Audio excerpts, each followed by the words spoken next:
Hey, it's Nick Williams. I just walked out of the gym, got my car. Thank God for air conditioning. I use the gym for an analogy for my business, and you got to grind in the gym. You got to grind in your career.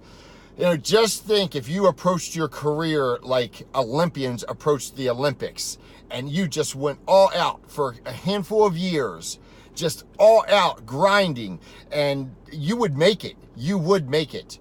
The problem with a lot of people is they don't know that they're good enough, so they get they think they may think they're not good enough. They may think that I don't know how to sell. I just don't have the grasp on this. I need more information or whatever.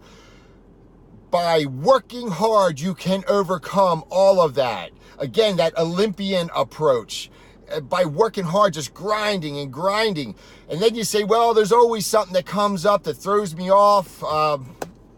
That's the way life is. I mean, most recently I actually had a reckless driving ticket because I was going to my father's funeral, and I guess I just wasn't in my right state of mind. And the ticket was over a year ago. Anyhow, I was speeding. In Virginia, you can't speed. It's reckless driving. I went to court. You can speed, but not too fast. I was too fast. And the judge, and I figured, well, since, considering I was going to my father's funeral, he might have a little leniency. He said, no, if you weren't speeding, you wouldn't have to worry about it. He said, if you weren't speeding, you wouldn't have to worry about it. And he suspended my license. He said, you got till midnight to get out of the state of Virginia. But I got to, he did make the exception for work. I could drive for work purposes, so that carried over. There's always something, but it's all just excuses. And these things set you back. They take time and energy away from your focus on your career. People have families, stuff like that, but it's all up to you. Get all the leads you can get. Get B leads, get old leads. I would run leads like not old telemarketed leads. I'll run telemarketed leads for a month.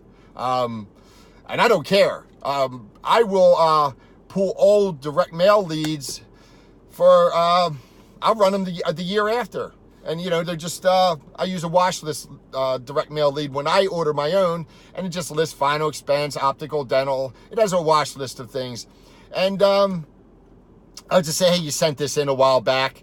And they'll look at the lead and they'll say, I don't remember that. And I'm like, well, it was a while ago. I can see how you forget. But anyhow, here I am. You want to take a few minutes? And I'll just sit down with them. The point is, do whatever it takes. If you don't have A leads, go work B leads, C leads. It doesn't matter. Just approach your career like an Olympian approaches the Olympics. You'll be fine. And don't say, I don't know how to do this, or I'm not confident enough, or I need more, I'm not sure I can sell. The harder you work, the luckier you get. When I started in this business, I was horrendous. But I led the agency I was in. It wasn't a big agency. We had about I'd say a dozen agents, and they weren't even all full-time. But I led that agency every month. Every single month, I led that agency in one category, either total sales or total commissions. Every single month. After I would say 2 months that I was there, and I was the worst salesman there. I remember going in houses and I remember somebody saying to me, you don't know what you're doing, do you? I remember going into houses and then somebody says, I don't know what you're talking about, Nick, but you seem to really believe this stuff, believe in what you're doing, so sign me up. It's like, so you just got to grind, and be strong and push. And I'm going to cut it short right now, even though it's a little long. I'm cutting it off now. How about that? And I'll talk to you soon.